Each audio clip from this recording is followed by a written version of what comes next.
Hello everyone, কেমন আছো তোমরা সবাই? আশা করছি বেশ ভালো এবং সুস্থ আছো। আজ ভোর ভোর দিকে চলে গেছিলাম মালদাতে যাওয়ার একটাই কারণ ছিল, বোনের তো ছুটি শেষ, তাই জন্য আমরা ওকে এগিয়ে দিতে যাচ্ছিলাম স্টেশন পর্যন্ত। আমরা শুধু একা যাচ্ছিলাম না, সঙ্গে ছিল লিওর কিন্তু এটাই আমাদের সঙ্গে সেকেন্ড জার্নি ছিল, কারণ ও যখন মামার বাড়ি থেকে এসেছিল তখন ওর ওটা ফার্স্ট জার্নি ছিল, আর এটা আমাদের সঙ্গে ওর প্রথম যাওয়া হলো। কথা বলতে বলতে স্টেশনে চলেও এলাম। ওখানে পৌঁছে দেখি ট্রেনটা 5 ঘন্টার মতো লেট আছে। দেখতে দেখতে 5 ঘন্টাও কেটে গেল।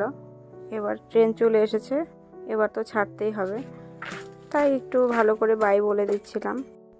ট্রেন এলো মানে মন খারাপের পালাটাও শুরু হয়ে গেল। তো যাই হোক, ছাড়তে তো হবেই। ট্রেন চলে এলো, ট্রেনে উঠে গেল বোন। তারপরে আমরা কিছুক্ষণ ওখানে দাঁড়িয়েছিলাম, খারাপ লাগছিল বলে।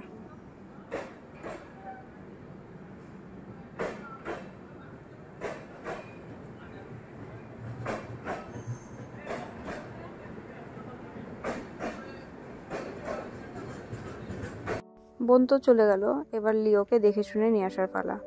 সারাটা দিন থেকে ওর একটু শরীরটা খারাপ লাগছিল, তো ওই ঝাঁকাটা করে এনেছিলাম। ঝাঁকাটা করে আর রাখিনি, ওকে হাতেই বেশিরভাগ সময় রেখেছিলাম। আসার সময় একটু খিদে পাচ্ছিল, ভাবলাম লিও তো খায়নি, তাই একটা ধাবাতে দাঁড়ালাম। ধাবাতে দাঁড়িয়ে নিরামিষ ভাত খেলাম আমরা, আর ওকে দিয়েছিলাম একটু টক দই ভাত। ওখানে বেশ সুন্দর টক দইও পাওয়া গেল, ওকে একটু টক দই ভাত খাইয়ে দিলাম। হোটেলটা হয়তো নতুনই খুলেছে, আমার তো বেশ ভালো লেগেছে, কারণ হোটেলটা খুবই পরিষ্কার ছিল, আর অনেকটা বড় ছিল।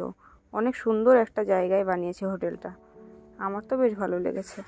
যাই হোক, আমাদের গাড়ি দাঁড়িয়ে আছে, এবার যাওয়ার পালা। সেদিন প্রচুর রৌদ্র উঠেছিল, লিওর শরীরটা খুবই খারাপ লাগছিল। ও তো অনেক ছোটও ছিল, আর ওই সময় একটা এত দূরের জার্নি, ও হয়তো জার্নিটা নিতে পারেনি।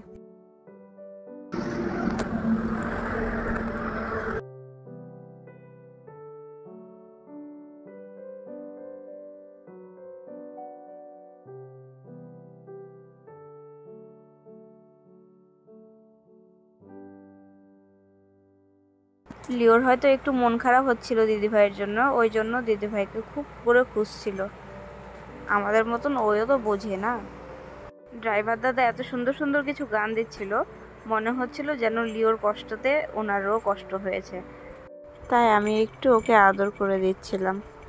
লিওকে প্রথমবারের জন্য কোথাও নিয়ে গেছিলাম, আর নিয়ে গিয়ে ওর শরীরটা খারাপ হয়ে গেছিলো দেখে একটু ভয়ই পেয়ে গেছিলাম, কিন্তু কোনো চিন্তার কারণ নেই, সব ঠিক হয়ে গেছিলো।